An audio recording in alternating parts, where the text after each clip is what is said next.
नमस्कार, मैं हूं परवेश और आप देख रहे हैं द भारत खबर। शुरुआत करते हैं दिल्ली की 10 बड़ी खबरों की, लेकिन उससे पहले आपसे एक छोटी सी अपील है। अगर आपने अभी तक द भारत खबर चैनल को सब्सक्राइब नहीं किया है तो तुरंत सब्सक्राइब कर लीजिए और बेल आइकन को भी जरूर दबाइए। दिल्ली में प्रशासनिक सेवाओं का अधिकार किसके पास होना चाहिए, इसे लेकर केजरीवाल सरकार और केंद्र के बीच तनातनी जारी है। अब ये मामला देश की सर्वोच्च अदालत सुप्रीम कोर्ट पहुंच गया है। इस पर सुप्रीम कोर्ट ने केंद्र सरकार को फटकार लगाते हुए सवाल भी किया है। सुप्रीम कोर्ट ने पूछा कि अगर सारा कंट्रोल आप अपने पास रखना चाहते हैं तो दिल्ली में अलग से सरकार चुनने की जरूरत क्या है। आपको बता दें कि चीफ जस्टिस DY चंद्रचूड़ की अगुवाई वाली 5 जजों की बेंच इसकी सुनवाई कर रही है। सॉलिसिटर जनरल तुषार मेहता ने सरकार का पक्ष रखते हुए कहा कि अधिकारियों के कार्यात्मक नियंत्रण और उनके प्रशासनिक नियंत्रण में अंतर है। यह हमेशा से निर्वाचित सरकार के प्रतिनिधि के रूप में मंत्री के पास होता है। सुप्रीम कोर्ट ने केंद्र सरकार से सेवाओं के अधिकार मामले में केंद्र सरकार से सवाल किए। शीर्ष अदालत ने पूछा कि अगर सारा कंट्रोल आप अपने पास रखना चाहते हैं, कार्यकारी नियंत्रण आपके पास है, तो दिल्ली में चुनी हुई सरकार का क्या मतलब है। कोर्ट ने इसके अलावा केंद्र से पूछा कि मान लीजिए कोई अधिकारी लापरवाही कर रहा है या अच्छे से अपनी ड्यूटी नहीं निभा रहा है, इस केस में क्या दिल्ली सरकार उस अधिकारी का ट्रांसफर नहीं कर सकती। कोर्ट ने पूछा कि दिल्ली विधानसभा के पास राज्य और समावर्ती सूची में सभी वस्तुओं के संबंध में कानून बनाने का अधिकार नहीं है। सॉलिसिटर जनरल तुषार मेहता ने कहा कि दिल्ली चूंकि एक केंद्र शासित प्रदेश है, इसलिए दिल्ली के संविधान के अनुच्छेद 308 के तहत अधिकारियों का अपना कैडर नहीं हो सकता।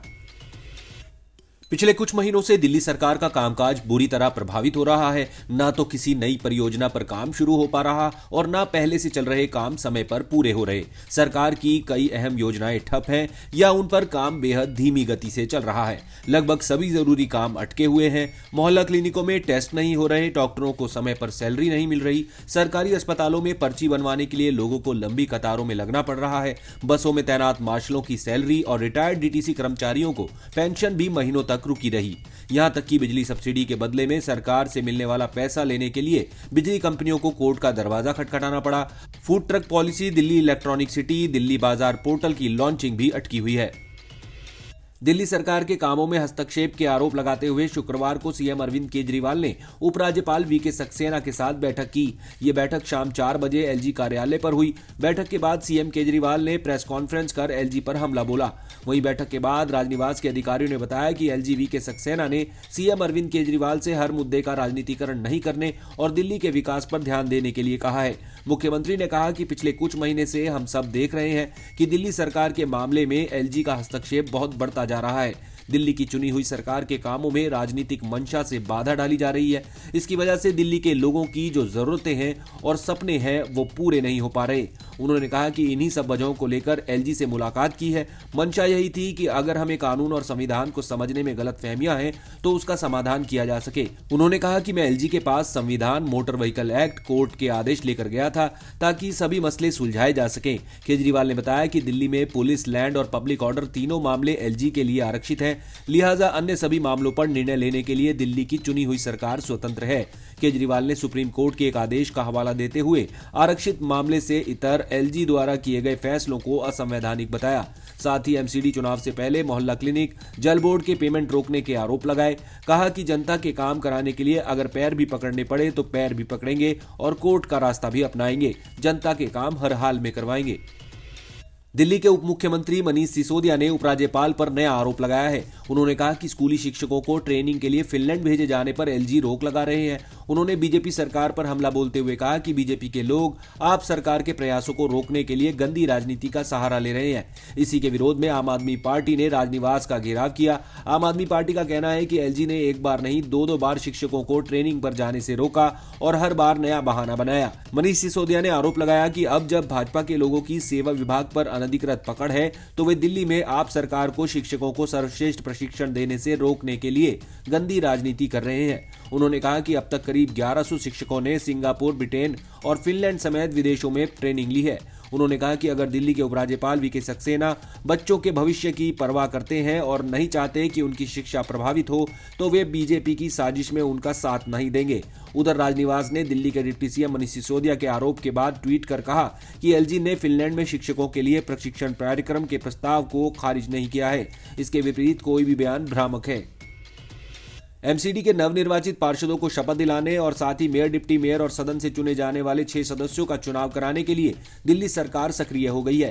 दिल्ली सरकार ने एमसीडी के सदन की बैठक 18, 20, 21 या फिर 24 फरवरी को कराने के लिए उपराज्यपाल के पास प्रस्ताव भेजा है। उप मुख्यमंत्री मनीष सिसोदिया ने उपराज्यपाल को भेजे गए प्रस्ताव के संबंध में ट्वीट करके जानकारी दी। उन्होंने बताया कि एमसीडी ने 30 जनवरी को सदन की बैठक कराने का अनुरोध किया था, मगर दिल्ली सरकार ने 26 जनवरी से पहले सदन की बैठक बुलाने का प्रस्ताव भेजा है। उन्होंने कहा कि एमसीडी पिछले 8 माह से बिना महापौर के काम कर रही है, इस कारण महापौर का चुनाव कराने में देर करना ठीक नहीं है। एमसीडी ने पिछले 6 जनवरी को सदन में पार्षदों को शपथ नहीं दिलाए जाने और मेयर, डिप्टी मेयर और स्थायी समिति के सदस्यों का चुनाव नहीं होने के संबंध में सोमवार को उपराज्यपाल के पास रिपोर्ट भेजी थी। इसके अलावा एमसीडी ने उनसे सदन बैठक बुलाने की तिथि तय करने का भी आग्रह किया था। एमसीडी ने अपनी तरफ से 30 जनवरी को बैठक बुलाने की राय दी थी। वहीं एमसीडी ने सदन में हंगामा होने के लिए आम आदमी पार्टी के सदस्यों को जिम्मेदार ठहराया था। तिहाड़ जेल में बंद महाठग सुकेश चंद्रशेखर ने दिल्ली के उपराज्यपाल वीके सक्सेना को लिखे अपने ताजा खत में दिल्ली के मुख्यमंत्री अरविंद केजरीवाल और पूर्व स्वास्थ्य मंत्री सत्येंद्र जैन पर गंभीर आरोप लगाए हैं। 200 करोड़ की मनी लॉन्ड्रिंग के केस में जेल में बंद सुकेश ने केजरीवाल और जैन पर मानसिक प्रताड़ना और धमकियां देने का आरोप लगाया। चंद्रशेखर ने अपने हालिया पत्र में आरोप लगाया कि आप नेता उसे उनके खिलाफ किए गए सभी शिकायत वापस लेने के लिए धमकी दे रहे हैं। सुकेश का यह भी आरोप है कि केजरीवाल और जैन ने उसे यह भी धमकी दी उनसे जुड़े जिन लोगों के खिलाफ उसने शिकायत की है वो वापस ले लें। सुकेश ने दावा किया कि केजरीवाल और जैन ने उसे जेल अधिकारियों के माध्यम से बुरी तरह प्रताड़ित किया और धमकी दी। उसने लिखा है कि 1 माह पहले जब मैं मंडोली जेल 14 में था तब सत्येंद्र जैन ने वहां अपने विश्वास पात्र राजेंद्र और जय सिंह को तैनात करा दिया और मुझे धमकी देने लगे, लेकिन मैंने भी तय कर लिया था कि मैं इनके दबाव के आगे नहीं झुकूंगा। गृह मंत्रालय के निर्देश के बाद युवती अंजलि को कार से 13 किलोमीटर तक घसीटने के मामले में बड़ी कार्रवाई करते हुए वारदात वाली रात 3 पीसीआर वैन और 2 पिकेट पर तैनात 11 पुलिसकर्मियों को निलंबित कर दिया गया है।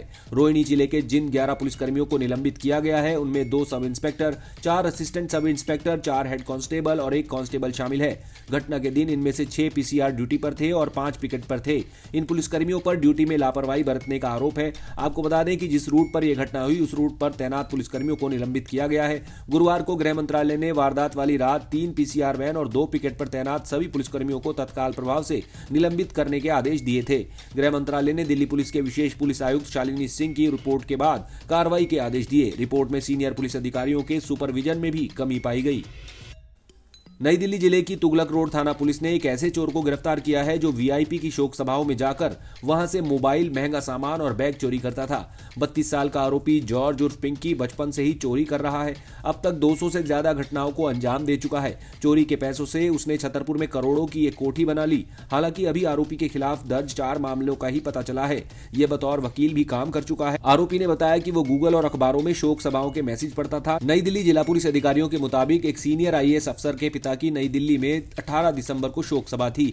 आरोपी जॉर्ज शोक सभा में गया, वहां 5 मोबाइल और बाकी सामान चुरा लिए। इस मामले में 4 पीड़ितों ने पुलिस को शिकायत नहीं दी। एक पीड़ित मंत्री ने तुगलक रोड थाना पुलिस को शिकायत दी थी। चोरी का मामला दर्ज कर थाना अध्यक्ष योगेश्वर सिंह की देखरेख में एएसआई इंद्र सिंह और बाकी की टीम ने जांच शुरू की।